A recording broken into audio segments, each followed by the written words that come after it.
Bismillah, Bismillah, Bismillah, alhamdulillah, wassalatu wassalam ala rasulillah, wa ala alihi wa sahbihi wa man wala. So I thought that since some of us have started fasting, we could talk about fasting a little bit, but from the standpoint of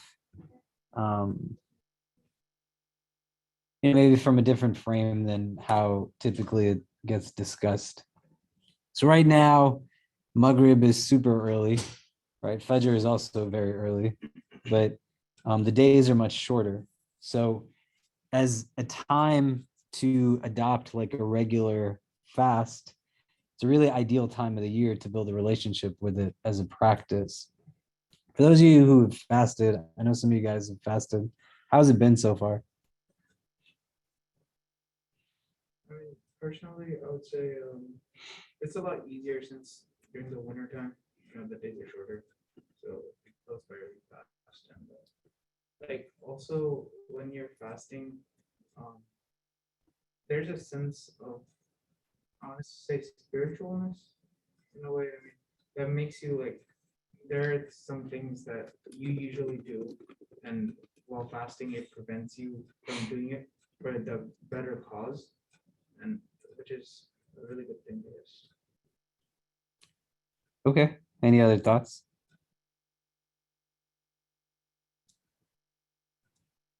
How's it been for you? Haven't. That's awkward. I just asked you. I put you on the spot. What? Are you sure? Yeah. Inshallah. So, in our tradition, anybody who is serious about their spiritual growth and increase, they would normally adopt a regular fast. That's because so much of our spirituality in and of itself is attached to what it is that we consume. And consumption, not just limited to physical, like food consumption, what you're eating, what you're drinking, but also what you're seeing and what you're hearing, right? All of your sensory perceptions. And the idea is that what is outward has an impact on what is inward. So we have a vehicle that is a very inactive action, so to speak, right? Because fasting is not the same as prayer. There's a lot more Muslims who fast than pray, because you could essentially sit in a room all day and just not eat or drink, and you fasted as per the legal requirements of our tradition, right? There's not so much that goes into doing it. It's about not doing something. But it has now a transformational aspect that renders inward change, right? And this is what the verse says: كُتِبَ عَلَيْكُمُ الصِّيَامُ كَمَا كُتِبَ عَلَى الَّذِينَ مِنْ قَبْلِكُمْ لَعَلَّكُمْ تَتَّقُونَ, that it's been written for you. And the verse is prefaced by, O people of faith, Ya ayyuhal ladhina amanu, fasting has been written for you as it was written for those who came before you, so that you could attain taqwa, right? And for this conversation, we're not going to get into what's the nuance of taqwa. It's just about mindfulness and consciousness, presence, awareness. You are not in a default setting where you're running and not acutely aware of what's going on around you. I want to introduce a couple of terms before we start looking at this more foundationally. There's a concept in our tradition that's called the qaswatul qalb. Does anybody know what this is or have heard of it before? No. So the qaswatul qalb is the hardness of the heart. It's not like a physical hardness of a heart necessarily, but it's talking about a spiritual hardness of the heart, right? And that spiritual hardness of the heart can render now impact, because the heart becomes the seat of pretty much everything in our beings. So your heart is a place that essentially the hadith says if it's good, then everything else is going to be good. If it's not good, then everything else is not going to be good. And we've talked about this in a lot of detail in other sessions, where in an Islamic psychology of the self, the placement of the heart in relation to the ego, to the mind, the intellect, etc. And so the hardening of the spiritual heart, the qaswatul qalb, there's a spiritual master in our tradition by the name of Dhanun al-Misri, rahimahullah. He lived at a time where there was that much more growth now to the spiritual development of Islam. So you're talking about late 700s, early 800s, came from Upper Egypt. He was also somebody who's identified as Nubian. He was a black man. And that's an important thing to understand because there's such a deep legacy within our tradition that incorporates now racial diversity in ways that kind of get left out, because this man is from Upper Egypt, and our assumption can be, well, maybe he is Arab, but he's not. Dunun al-Misri has numerous texts that he's authored about religion, spirituality. It's quite often quoted. When he talks about the hardness of the heart, he says, إِذَا رَدْتَ أَن تَذْهَبَ قَسَاوَةُ قَلْبِكَ, if you want the hardness of your heart to leave, the first advice he gives, he says, فَأَدْمِ الصِّيَامِ, then endure in fasting. And right off the bat, it becomes a recommendation for people across the board. Why do you think that is? In your own experiences with it. And as some of us might not be able to fast physically, so we want to think about it just in terms of consumption on a whole, right? But when you have fasted, you have experienced it, whether it's Ramadan or not, why do you think it's such a critical component to the development of one's inward state? The idea of keeping in check what it is that you're putting into your body. Does the question make sense? Yeah? Okay, do this so we can get people talking to each other. Just talk to the person next to you, right? You can talk across too, and however, why do you think fasting is something that's so emphasized in one's spiritual diet? And then we'll come back and discuss. So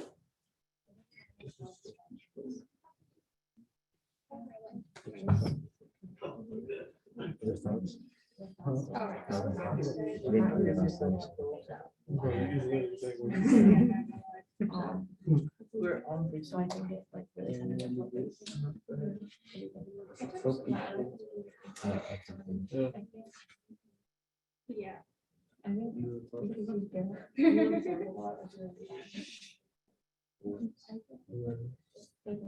This is the worst discussion I've ever heard. Oh my God.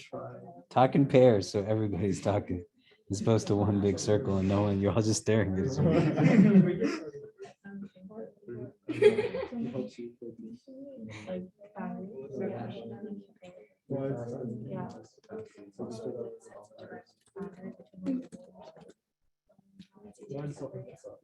Making dynamics and increase awareness of if you don't fast and maybe how you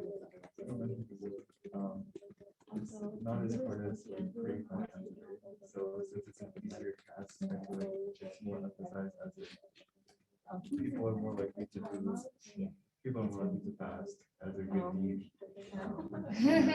Is he like quick progression from their previous state?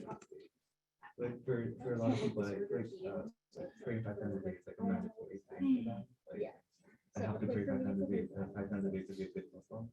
But any ideas for my friends thought that I have to be aware of. No, not yet. I haven't thought about it yet. I'm sorry. As a person who likes to eat, fasting is It's very very true. Like, if you think It about requires it, less work. tell me a day in Ramadan where you didn't sleep for more than 10, 12 hours.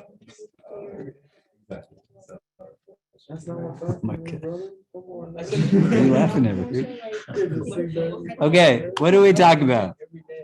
Why do we think fasting is emphasized so much in our spiritual tradition? Why do people say this is something that you should do? What do you think? Yeah. Awareness? Can you expand upon that a bit? It's easy to be distracted, and I think fasting, it's not just not eating or drinking, but we're also taking, like stepping back from bad habits maybe. And I think it kind of helps us differentiate things that we should change. Um, I think it helps us think clearly because we can be distracted a lot of time by all the things that we otherwise would be doing if we weren't fasting. So I think it creates an increased awareness of maybe where we should be or in terms of how we can grow. Great. Yeah. Ahmed. Yeah, adding on to that, it's not just like it's not just fast for like not eating, but there's also like I've heard of fast like where you just don't speak the whole day or you don't do a certain thing for a whole day. And that's also like a discipline in itself, like because yeah, it's like you're not eating, but you're also learning to sort of train your mind to stay in like I guess like a state of like purity or as best as you can. And like you learn how difficult it is, but you grow from that. Yeah. It's like a method of learning how to self-control. It's like gaining control over your desires and your body, basically. Go ahead. I'd like to add on to this point. I feel like when praying, when you're praying, you have your mind devoted to God for a few minutes, while if you're fasting, you're pretty much in the act of continuously being devoted to God, and the act of being aware of the things that you're doing or things that you're saying, etc. Yeah, all of it's good. Other thoughts? Do you guys have anything? Patience, yeah. Patience? Yeah. I think for us, it's like a lot of things that we do in our daily life, we have to avoid doing them. And yeah, it teaches us a lot of things, like training your mind to be worried about certain things that you're not worried about in daily life, like your relationship with God and things like that. Like in our daily life or routine, we're just going, we don't really care or think more about these things, but fasting is like a timeout where you can look and consider those things. Yeah. And then the Zoom, Sarah said, for me, it removes distractions from everyday things and allows me to be more present with my thoughts. It's like a filter is removed, and all of a sudden, I can see my thoughts so clearly, the good and the bad. And once I notice those thoughts, I have a chance to take action. Nikhila said that it's a time to reset. I want you to think about what's happening, though, on a process level, right? You don't exist in a vacuum, but all of you is connected to the rest of you. So the same way you have parts to yourself that impact the rest of you physically, your physical self also impacts your spiritual self. And so there is a direct relation proportionally to your consumption and your spirituality. And in a society that's heavily delineated now, if we were to put it into two categories, you can be a consumer or a contributor. It doesn't mean you're only one or the other, absolutely, but these are roles that people are taking, right? You're either taking or you're giving. You can't simultaneously give and take. And there's an overt emphasis within the part of the world we live in to engage in a lot of overabundance, right? So right now in the pandemic, supply chains are running low. People are writing all kinds of articles as to how in the United States, there's going to be a mode and shift towards the way the rest of the world works, because the United States builds itself off of overabundance, right? People have too many clothes. People have too much in terms of material possessions. People have jumped from a place, for example, where like 10, 20 years ago, a good number of people didn't even have a TV in their house. And now people who have an average income of like $40,000 a year have 3 televisions in their house, right? That's not necessarily a sign of success. It's a sign of what's really defining and dictating how people consume. And fasting as a practice is telling us that you got to keep your consumption in check, because your body is something that's important, but it's not the only thing that makes you you. And it can become really easy now to be somebody who is only about food, who is only about drink, who's only about sleep, who is only about sex. And you are governed primarily by the physicality of situations. and where you don't now have an understanding of the relationship between how the physical impacts the metaphysical. So that act is rendering increase in your celestial self. And what dilutes and desensitizes your inward state is also going to be a product of what you're putting into your body, right? If you eat like gross food all the time, it's going to literally kill your physical heart. May Allah protect us from it, right? Because I don't know about you, but I'm from a brown family. I got a lot of aunts and uncles and family friends who, as they get older, obesity, diabetes, cholesterol, every other thing that you can think of. And it's just ingrained within to the actual consumption diet, right? And there's not thoughts about, well, what's ahead? And people are not paying attention to what's going on with their physical inside. You know, they're not thinking, right? Like, what is this doing to my physical organs, my physical body? They're definitely probably not thinking then, what's it doing to my spiritual inside? What's it doing to my spiritual body? You see what I mean? The act of fasting in and of itself, and I'm going to say this to all of you, right? Because I didn't grow up very Muslim. And I still remember when I first started fasting, like regularly, I was in 5th grade. And the act in and of itself was a little bit easier because I had one other classmate who was my best friend even till now. We know each other since we were babies, but there was no other Muslims in our school. He was fasting. It made it a little bit easier. So I wasn't the only one that wasn't going to a lunchroom, and I wasn't the only one doing this. There was 2 of us. It can be hard when you're kind of the only one doing something. But it was also one of the few religious acts that I was actually excited about doing. Whereas like through a lot of my teens and early on, I struggled with praying my prayers, but for some reason, I was always excited to fast. And the discrepancy in my motivation, I think, could be rooted in a lot of things subjectively, but fundamentally, there's a unique mercy in the fact that this is an act that can appeal to so many people, right? And Allah tells us that the reward for it is directly with Him, right? Fasting is for me, He says. When you are thinking about this now, and I'm going to say this to you, I know that there's a lot of people who cannot fast. They can't fast because of physical health reasons. They can't fast because of mental wellness conditions. They can't fast if, you know, it's hard for them in pregnancy or nursing or whatever else, right? And you want to think about those people.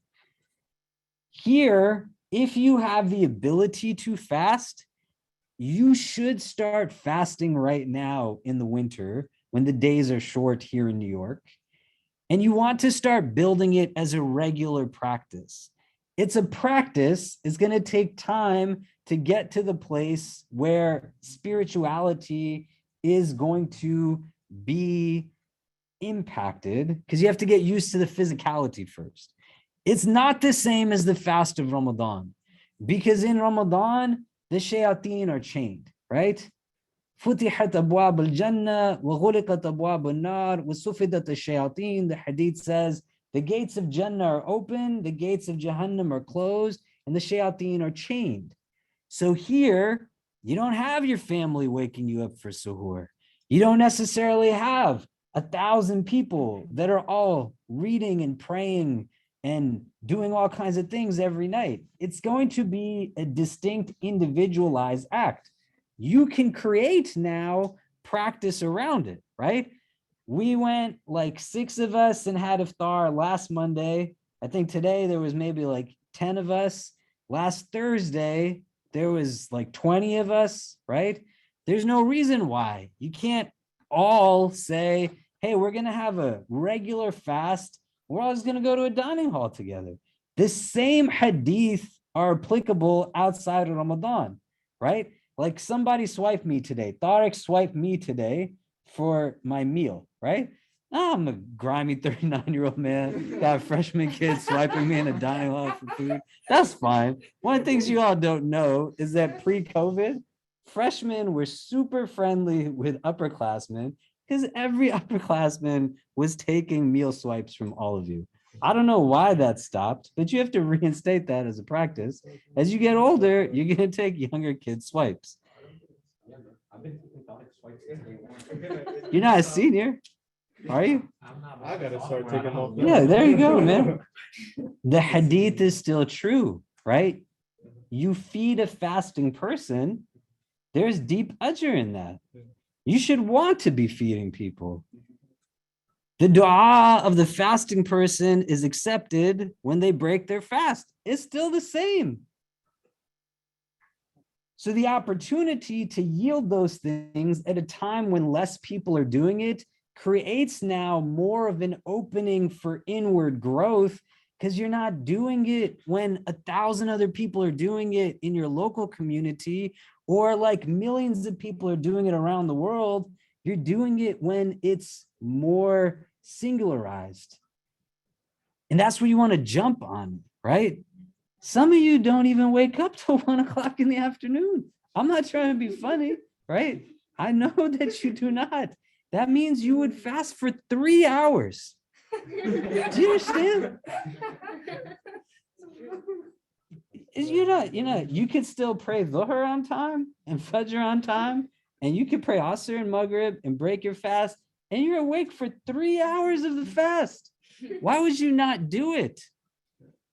And you become now a distinct link in the chain of movement forward. My kids, they're going to see me fasting on different days of the week. My parents, right, may Allah grant them healing, they started fasting after I started fasting Sunnah fasts as an undergrad. There's opportunity for distinct interjection into people's lives. You don't know who it is that you're going to impact. Some of the other distinctions, when you're doing a recommended fast, a Sunnah fast, you have until Dhuhr time to make the intention for fasting. Does that make sense? So a fard fast is not like that. You're fasting in Ramadan, you make the intention before Fajr. You can make like a blanket intention for the month. Your action denotes intention. We don't have to get into that. But say, for example, Nawab, mashallah, wakes up at 12 o'clock, or Dhuhr is at 11:40. It's 11:30. He gets up. He hasn't eaten anything or drank anything. He can intend to fast for the rest of that day. You can make the intention from the night before. It's the same way it works in Ramadan. If you don't have suhoor, it's okay. There's barakah in it. If you can get up and drink some water, great. Even in a sip, the Prophet says there's blessing. You want to eat a meal before? I can't tell you what to eat or not to eat in specific. Don't eat gross things. Use it also as a time. We'll talk about this in a bit, so I won't say it now. But the same blessings in the practice in Ramadan, they're arguably that much more, because you're doing it now not only out of obligation, but you're doing it because you want to. And there's a distinct maturation in your spiritual growth, because you're approaching now your spirituality beyond just the confines of obligation. And as you start to build a relationship with it, as the time of day is shorter, as the minutes add on in the other direction, it's going to be a little bit more easy. And you start to see now the benefits of it in different ways. Yeah. If we wanted to fast and Maghrib is during a class, how would we go on about that? All you got to do to break your fast is to sip some water, okay. eat a date, right? Okay. You take it with you in class, Okay. right? Essentially, if anything enters into your like mouth, nasal cavity, goes, whatever it is, you can like break your fast on that. Do you know what I mean? Technically, and you shouldn't do this, but you should know your fiqh. Like if I swallow my spit in my mouth, that does not break my fast, right? If I spit in my hand and then I drink the spit from it, it breaks my fast. Do you see the distinction? Plan a little bit better so you don't have to drink your spit, But you fundamentally don't need a lot to break a fast, right? And because the hour of the days are so like short right now, you can likely still get through a class, have presence, and you're building a relationship as you're detoxing from coffees and other stuff. And you do it over the course of the year. We have recommended fasts. The Prophet ﷺ would fast the middle days of the month, the white days, when the moon was at its fullest, right? The 13th, 14th, 15th of the month. There's hadith where the companion comes and asks the Prophet ﷺ about fasting outside of Ramadan. He says, fast the middle days. He said, I can do more than that. He says, then fast on Mondays and Thursdays. These are days in our tradition that have distinction. The Prophet ﷺ about Monday, he said, Dhaka yawma wulidtu fi, that was the day that I was born, right? And he fasted on that day out of recognition of his birth. It's in the hadith. You can literally go to Mecca and Medina, and they have museums about the Prophet. And there on the wall, it's written, he fasted on this day that he was born. Those days are also, we're taught, the days that your deeds are reported by the angels. So the Prophet liked to be, alayhi salam, in a more purified state on those days. The companion said, I can do more than that, more than Mondays and Thursdays. And so the Prophet ﷺ says to him that fast every other day, as was the sunnah of the Prophet Dawood ﷺ, but don't do more than that. That companion says towards the end of his life, I wish I had taken the advice of the Prophet and done one of the lesser fasts. There's a few things you want to pull from this. One, the Prophet's not starting with the greater number of days and then working his way down to the lesser number of days. But he goes from 3 days out of the month to 8 days out of the month to 15 days of the month, because ours is not a tradition that's about quantified, but qualified. Not how much you do, but how you do what you do. So you're not in competition with anybody else, right? The person you are today is just trying to meet the person you can become tomorrow.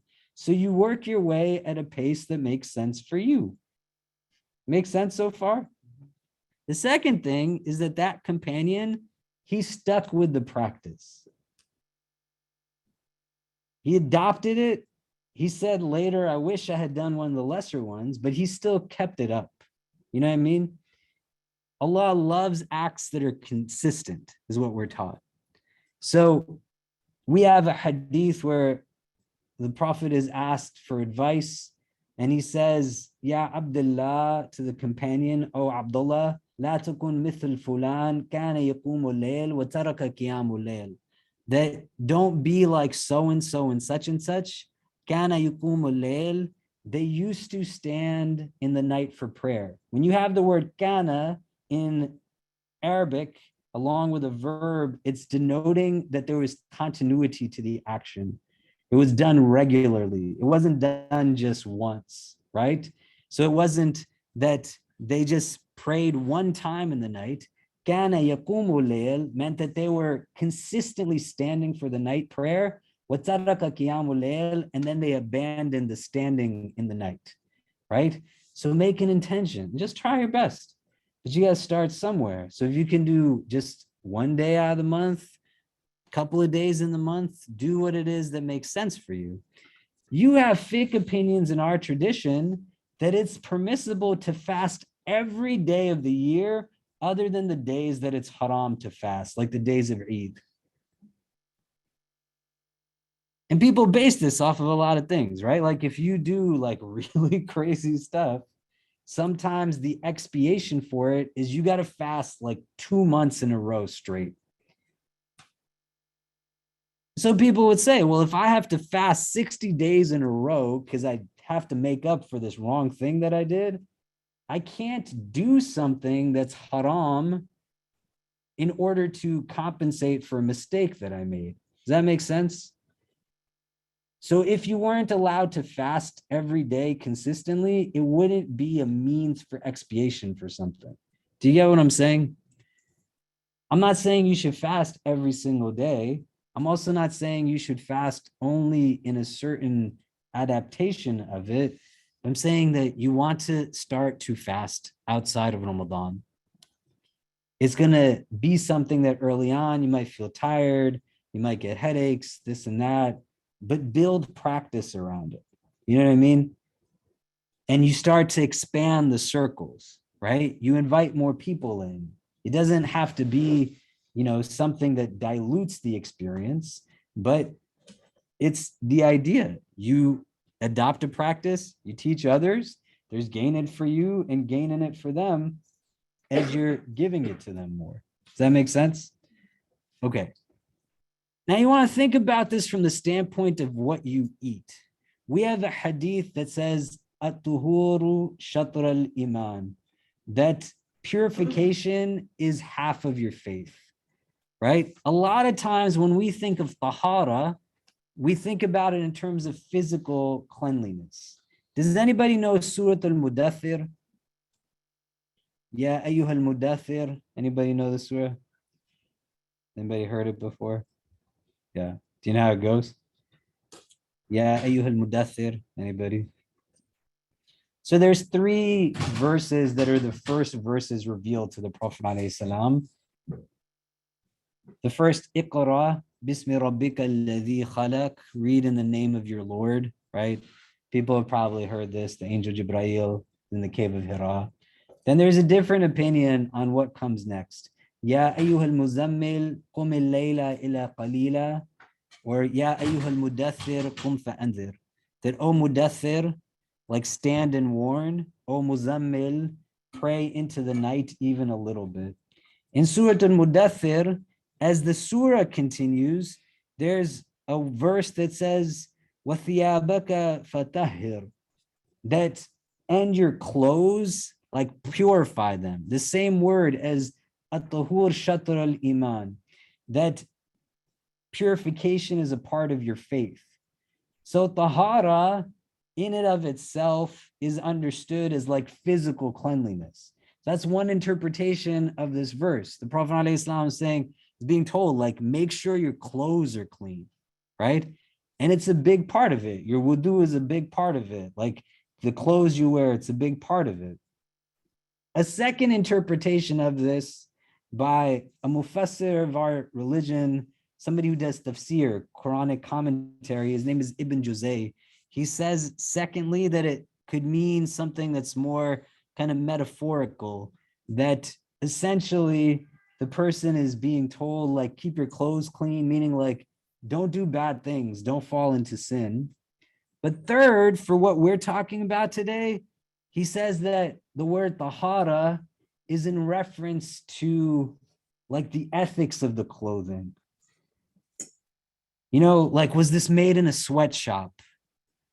Was the person who made the clothes paid like beyond like poverty level wages?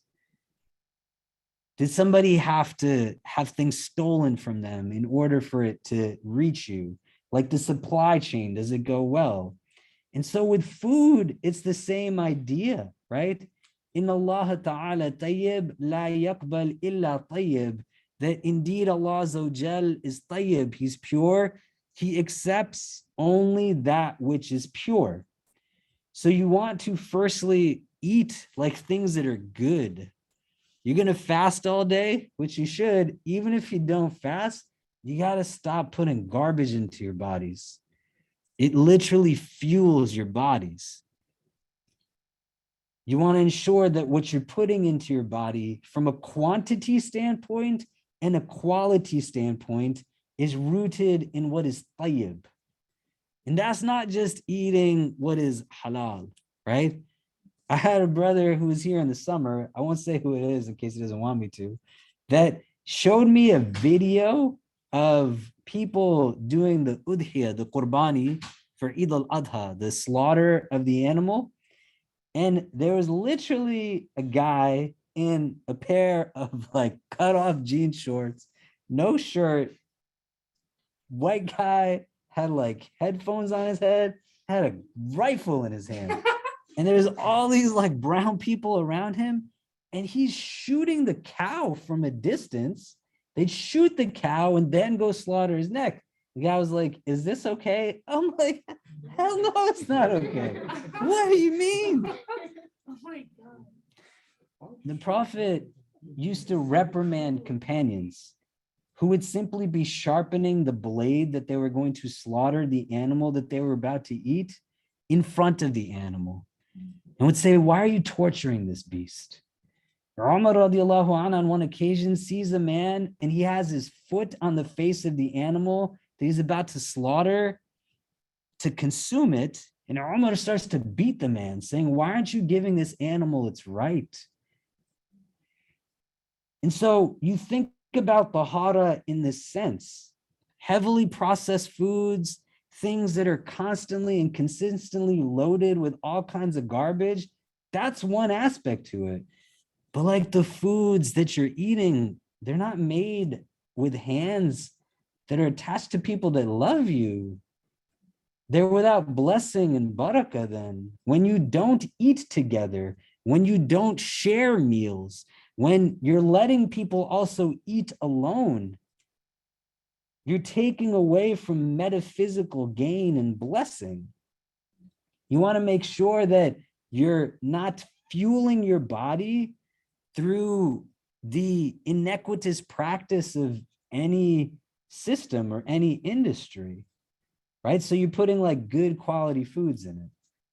And just think about this, okay? If you were to write down what you have and have not eaten in the last month of your life, you think about just your physical health, your wellness, your emotional health, your emotional wellness. It's not categorically across the board only attributed to it, but it's a big part of it. And so you start to think mindfully, right? I don't need to be like overdosing on caffeine when I'm 19, 20 years old. I couldn't tell you how much you should eat, but each of you has to see how you relate to food and impact the relationship you have with food, because it can be very easy to lose sight of it and develop habits then that might not seem to be so impactful at a certain age, but they start to catch up to you later on down the line, right? We're the only animals in God's creation who, even after our stomachs are full, we still keep eating. Doesn't make any sense.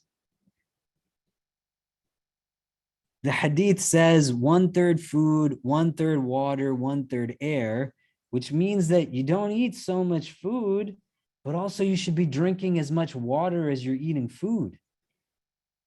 And there's benefit to that. The Prophet didn't eat so much meat. There's a hadith in the Muwatta of Imam Malik where Umar radiallahu anh, he says, be wary of the consumption of red meat. It has the addictive characteristics of alcohol. You don't want to eat a lot of beef. You don't want to eat a lot of lamb. I just have a butchery in the East Village, organic, fresh, grass-fed, hand-slaughtered. It's not like mass-produced stuff. You talk about ethics of animal treatment. When we first started, found butchers that were doing like gross things. It was like crazy gross, like what they were doing to this meat. And that's after it's in their stores. There was practices taking place outside of the halal industry where, for example, goat milk became really popular amongst like hipsters, right? Everybody said they want to drink goat milk, you know? Like, come on, huh? Yeah, dad's hipster. Yeah. All right. What these guys were doing was because it was such a high margin commodity, they were killing baby goats so that the goats could not drink their mother's milk because they wanted to sell the milk. And they weren't even doing anything with the baby goats. They just killed them and then that was it. That's crazy.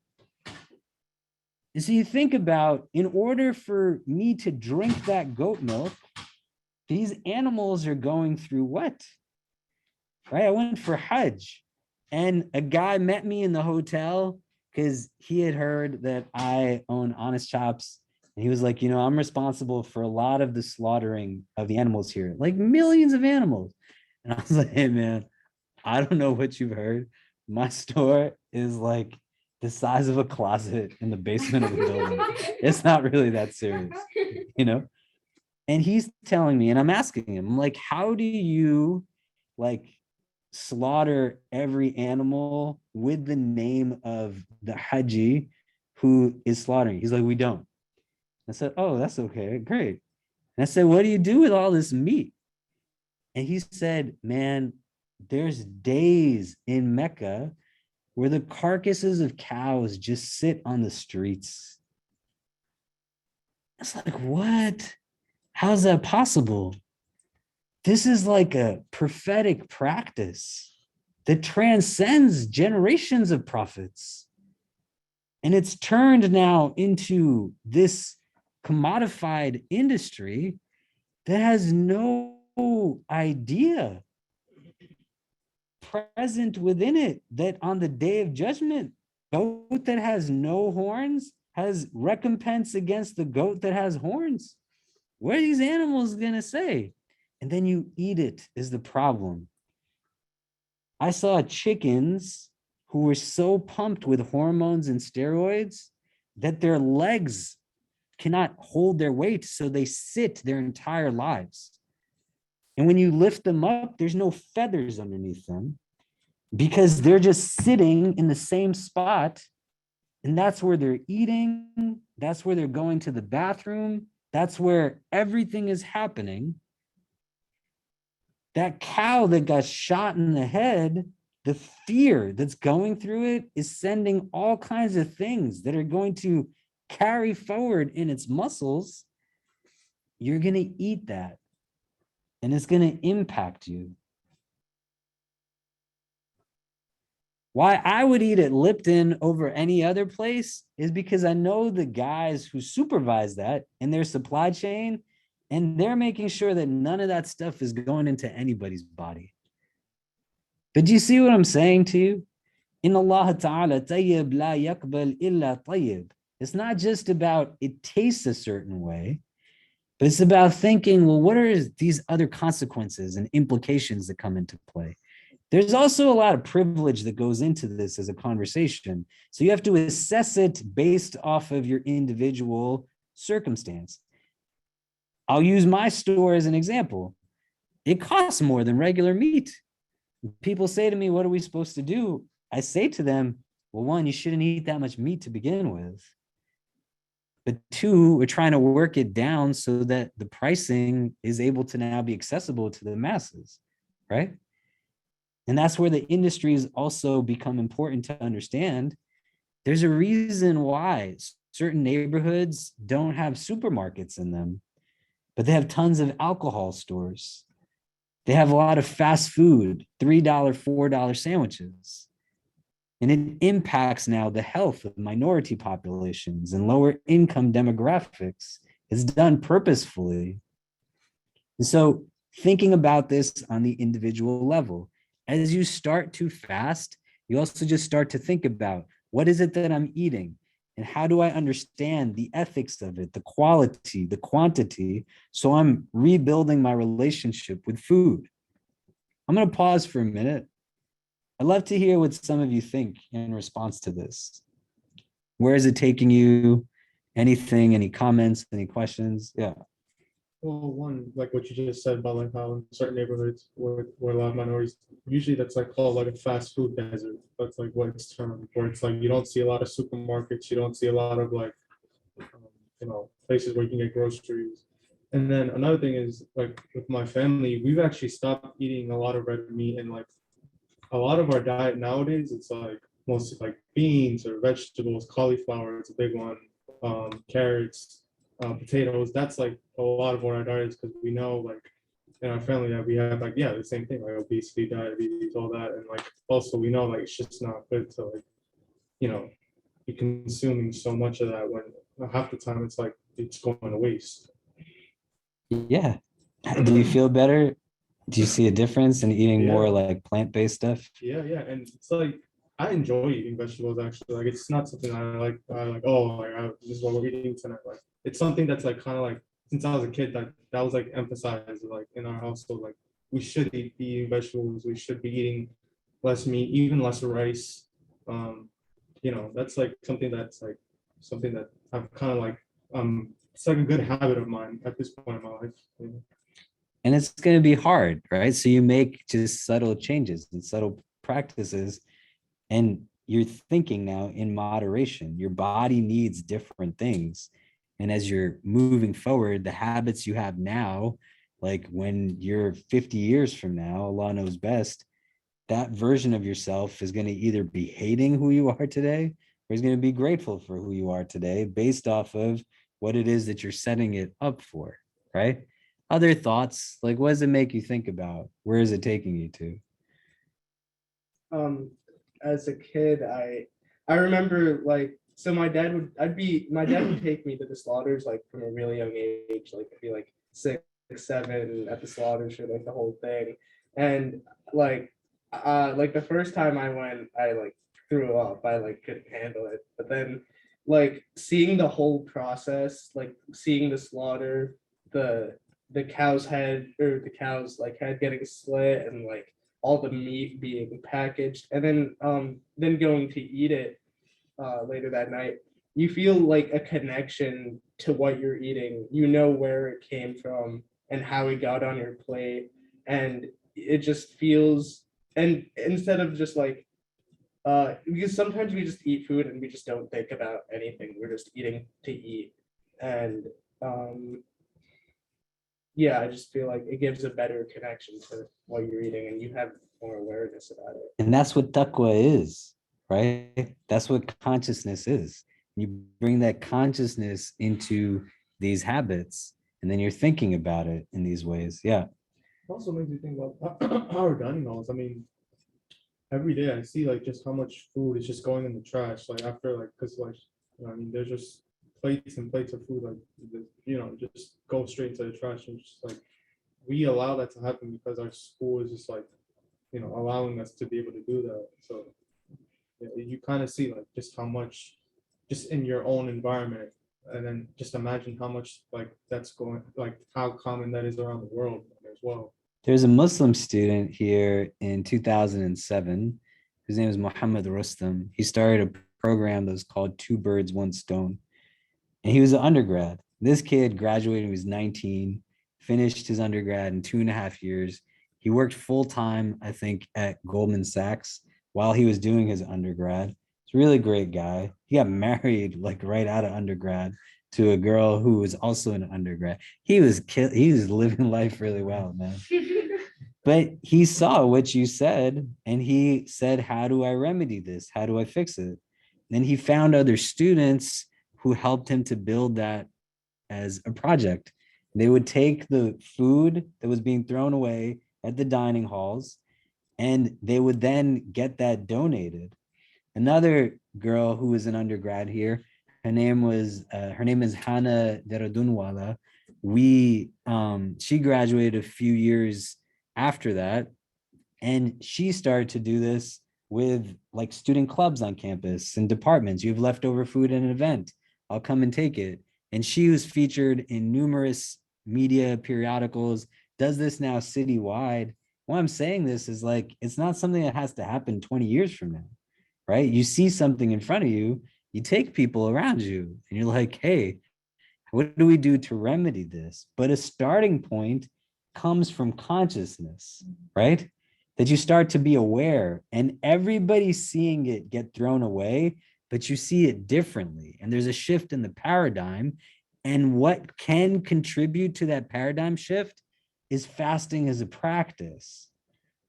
It's meant to be transformational in terms of how you perceive things, right? So it's not just about like physical wellness and other types of wellness and these things, but it also now impacts the heart. And the heart has vision, what we call basira. And it starts to have you see what you see normally, but you see it in a different way, right? The solution is not like to elevate yourself by denigrating somebody. Man, I'm gonna lick my plate keen and all you like terrible Muslims and all these people, look at you throwing your food away. No, like the Prophet didn't hate on people, right? He helped them to see what was inherently good within them. I had a teacher who, someone asked, like, should you overeat or throw food away? He said, throw it away. And they said, why? He's like, I mean, the bugs will at least eat it in the garbage dump or the rodents, right? But he's not hating on the person, as a mode of weaponizing religion, you know? He's going to the place where he's making justifications. It can be both and, it doesn't have to be either or, but the consciousness is going to be recognized through like your vision subjectively. Why do I see it in this way? You see what I mean? And I'm telling you, if you have the physical capacity to fast, you should start fasting right now when the days are shorter and build a relationship with it so that it starts to influence and impact your overall consumption. Your older self is going to love your younger self as a result of it. You're going to say something? No? Other thoughts? Yeah. Like I definitely agree with a lot of like putting good things in your body because like I've always had like a pretty like tough relationship with food. And so like as a kid, like I definitely like did not like eating like at all. And I came to realize like really recently that a lot of that had to do with the fact that like eating like gave me pain because like a lot of the food that I was eating at back home, because like a lot of the culture is like very much like oily foods, like a lot of like meat and oil and like grease. And like it just didn't react very well with me. And so like what ended up developing out of that was just like a lot of like disordered eating problems and like struggles with eating. And I realized like once I got here, like and I started living by myself and having to like pick what I ate and like ate differently, like eating did not just become so much of a chore to me or like something like I had to like force myself to do as much. It like became a little bit easier to get myself to like actually have like a sufficient amount of meals. Like it's like definitely like got me to a place where it's like eating properly like was something that I could finally like start thinking about doing. Amazing. Mashallah. Mashallah. Yeah, thank you for sharing that. Yeah, and I think, well, what does it make you think of what you're just hearing?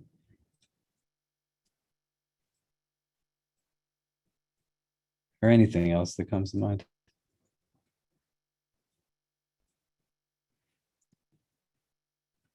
Yeah. Well, I don't know if it directly relates, but my sister, I know she's kind of similar in that her body just doesn't react well to certain foods, and like she actually had at one point very low iron levels, so she literally would have to like drink iron, and like that just made me see like wow, like your body is such like a sensitive thing. Like if you don't take care of it well, like, or if you don't like groom it well, so that your future generations also can have like a healthy kind of genetic makeup. Like it's like it's gonna it's called it's gonna show later on in life. Yeah. Yeah, we get heavily influenced by like the people around us, the situations that we have around us. Emotions heavily define like our scheduling, some of our habits. But when you're in a place now where you can isolate and you start to reflect and you enact change, it can be gradual and it's a process, but you take it step by step and there can be progression to it, right? So I'd say step one is just think about your relationship to what you consume and you can deepen it. Like you were saying before, Ahmed, like it's not just about food and drink, right? You can have fasts that are of a lot of different things. Fundamentally, our fast is about like not eating, not drinking, not consuming, no sexual activity during the daylight hours. That's what the fast as a practice is. It's a time-tested spiritual vehicle that the verse alludes to preceding even our religious tradition, right? كتب عليكم الصيام كما كتب على الذين من قبلكم. It's for you. It was for those that came before you, right? It's been there for centuries. God made it in this way where the doing of it will yield this act, this consequent, this gain, right, of consciousness, but you do it in the way that it is. And you start to then enhance it and add it. So my fast will be of complaining. My fast will be from gossiping. My fast will be from thinking poorly of others or thinking that I'm better than somebody else, right? My fast is going to be of all these things. Outside of it, what I'm seeing impacts my heart. What I'm hearing impacts my heart. So if I'm watching consistent violence, gratuitous violence, heavily hypersexualized things, right? I'm literally putting this in through sensory perception and it's coming back here. An entry point, what we call an opening spiritually, can come from fasting as a practice, that it allows for me now to start to reflect on it for myself individually. What were you going to say? I was gonna say, like, especially whenever I'm in like college, like not during breaks and stuff, I noticed that I always like forget to eat, especially for like my first class. Whenever I'm leaving, I'm like, I forget to eat. And then sometimes I don't like even realize I'm hungry till the end of the day. And then I eat, I'm like, oh my God, I haven't had a meal all day. So I think fasting also brings that increased awareness of like when we should eat, because we have to break our fast. Yeah, and you bringing routine to your schedule. Yeah, So it starts to regulate like a lot of other things that are going on in your day, in your week, in your month. You start to regain time, right? And what Manal just said, I think, is an important last point that I want to bring up. People have comments and things, we can do that and then wrap up for today. You want to see how you relate to different types of food and what it is that it's doing to you in specific. And if you know that there's something that's not good, like giving yourself the time to detox properly, right? Like Amira, who most of you probably met, she's our associate director. Like years ago, I saw in Ramadan, our typical Ramadan here at the IC, we're feeding like 1,000 people a night. We're doing qiyams like regularly. There's a lot of activity going on. We're raising money for various charity causes and things.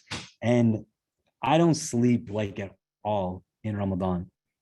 And what I noticed one Ramadan, we typically have a lot of people in our community. May Allah allow for us to come together again soon, inshallah.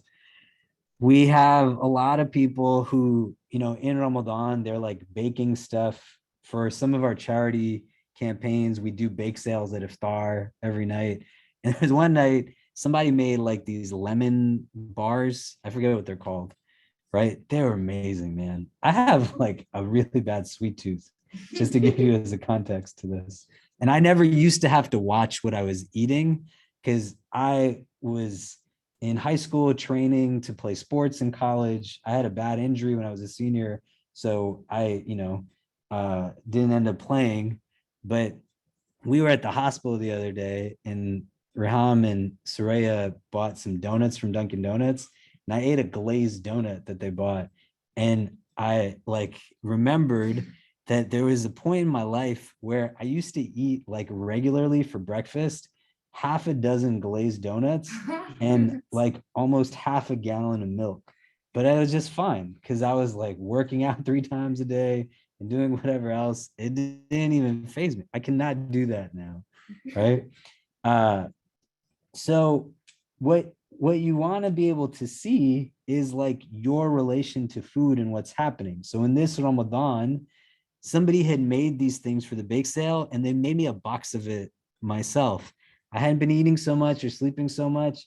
I took a bite of one. It was amazing. The next day, I felt like I was holding like tons of weights the whole day, super exhausted, super tired. And so I said to Mira, I was like, hey, I can't eat sugar in Ramadan anymore, right? It's just going to mess me up. So that Ramadan, I didn't eat any sugar.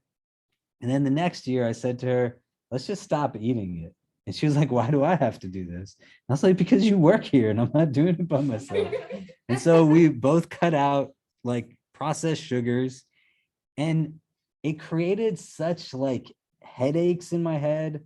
I'd smell sugar and I would get so angry at people.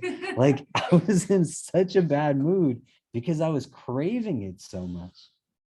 And it took a while, but when I cut it out initially, after like a few weeks, my body started to like detox from it. A few months, like foods that I used to not like eating before that were very healthy and not processed, they started to taste amazing to me now.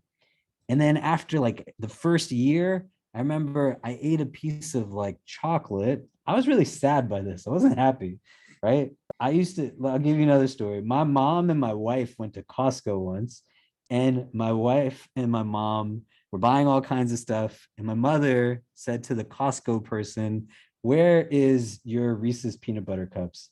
And she went and bought large economy size boxes of this. She said to the person, "I need this for my son." And the woman said to my mom, "Oh, that's so nice. Your son is going to really love this. How old is he?" She was like, "My son is 34 years old." Right? And the guy was like, "What?" I was like, "Yeah, what can I do?" I ate it after not eating it for a year. I took a bite of one. It tasted like so bitter in my mouth. It was so gross. In COVID, I got to a place though where like probably like a lot of you, I was sitting a lot. I injured my neck. I was like not conscious. There wasn't mindfulness of what I was putting in my body. And slowly it was just like regular, like anything, sugars, like sweets, whatever else. I got to the heaviest I've ever been in my life, like substantially. To give you a standpoint, I have lost in the last, I think, 5 months, 14 pounds.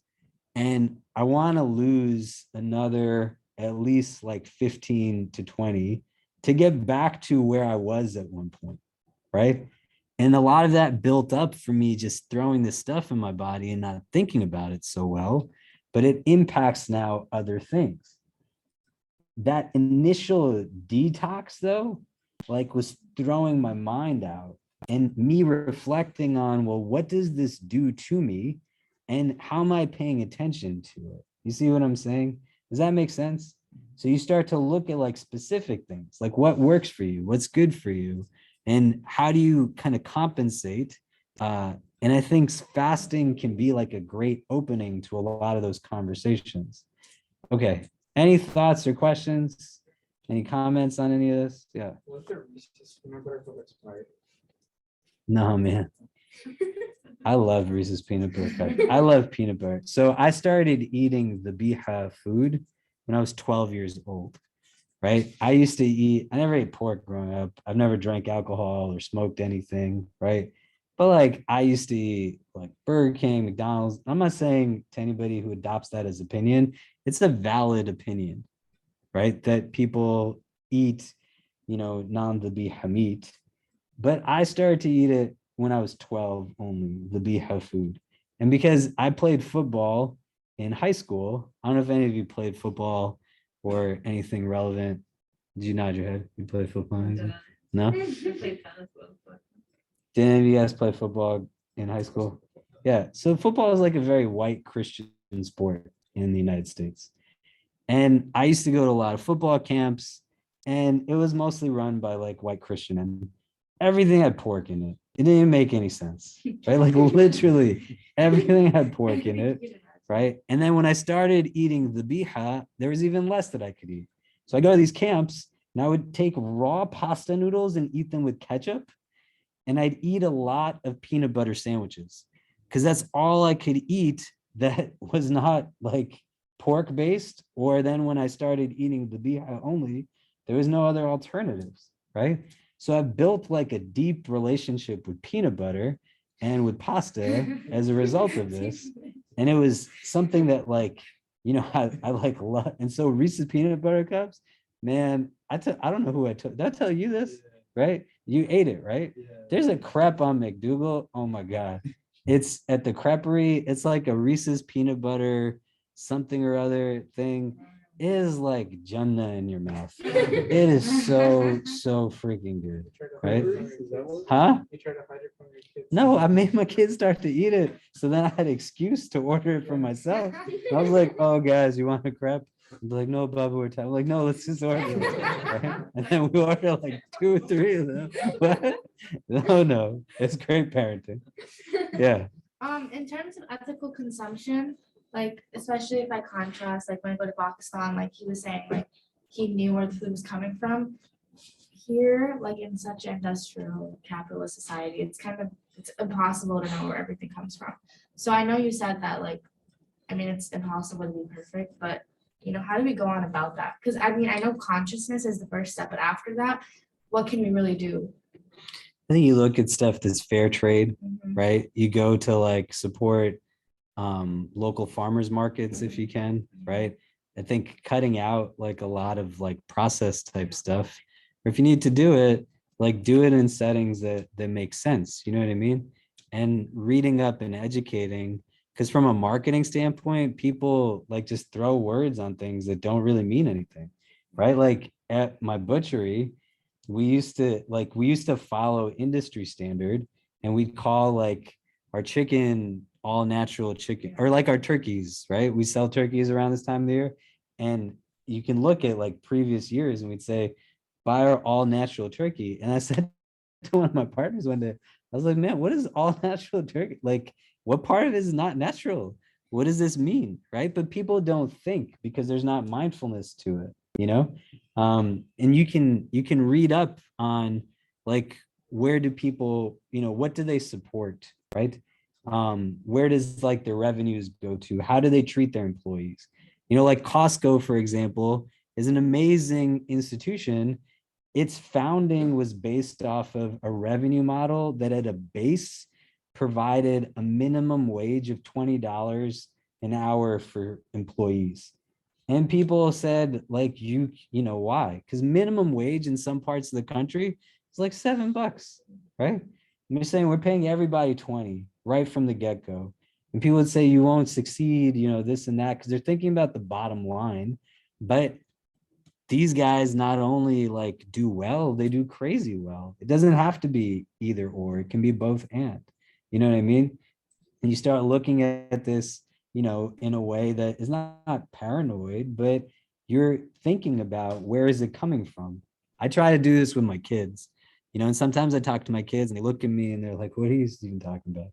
Right. So like one day I made eggs for my kids and I said to them, where do the eggs come from? Right. And they're like, a chicken, Baba. Right. I was like, no, like smart ass, where did the egg come from? Right. It didn't just end on your plate. Where is it coming from?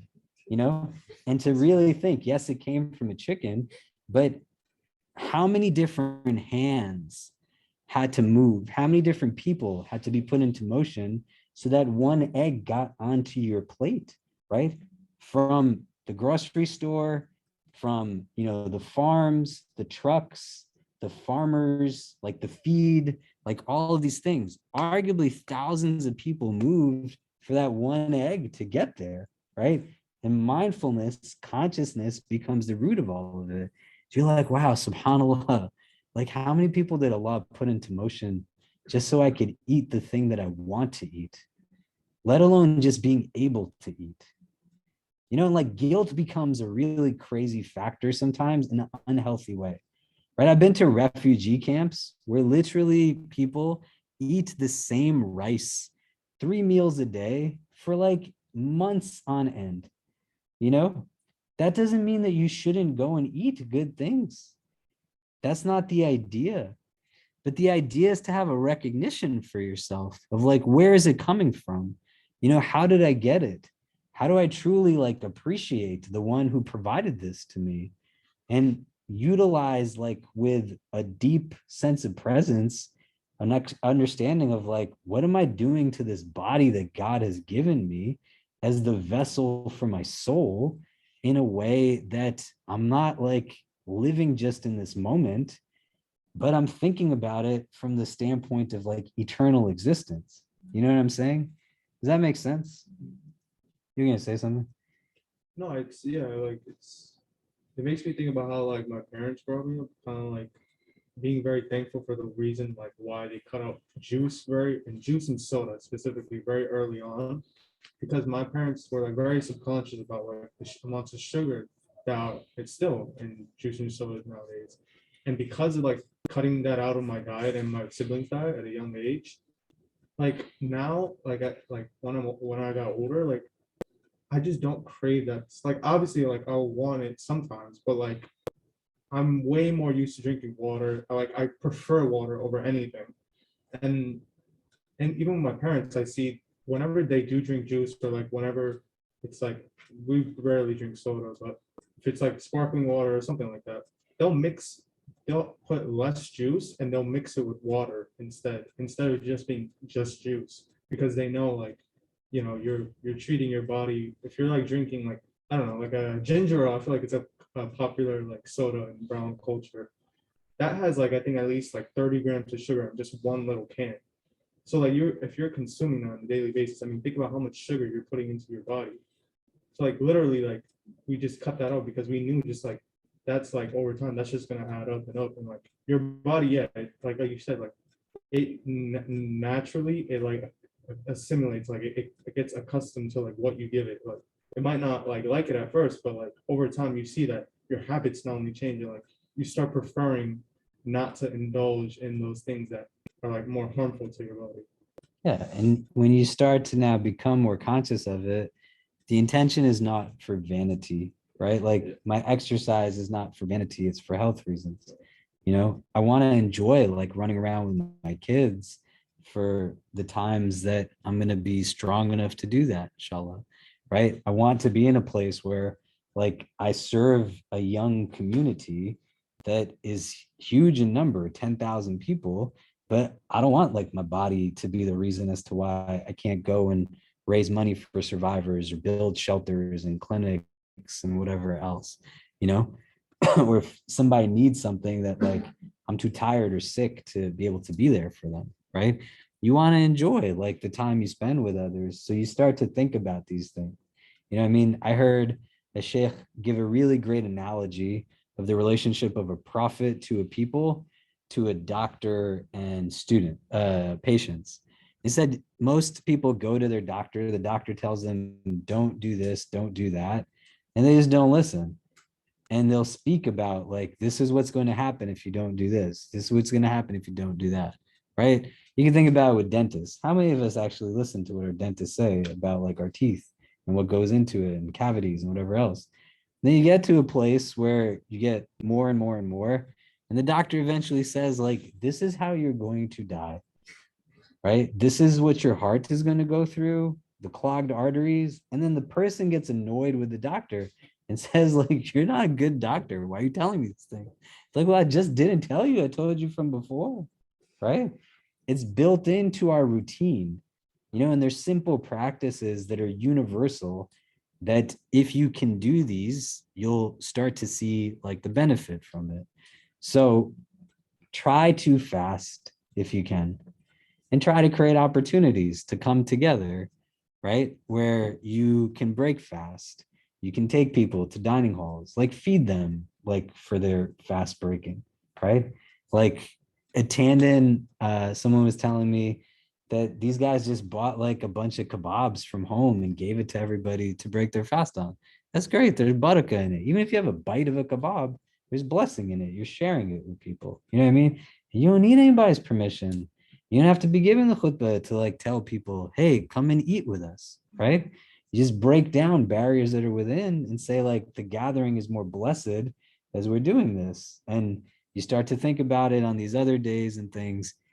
If you have fast to make up, you can like double an intention on it, right? So if you have a fast to make up and you also do that on like a Monday and a Thursday or one of the white days or every other day or whatever it is, that's fine. Like you get reward in our tradition for every intention within a singular action.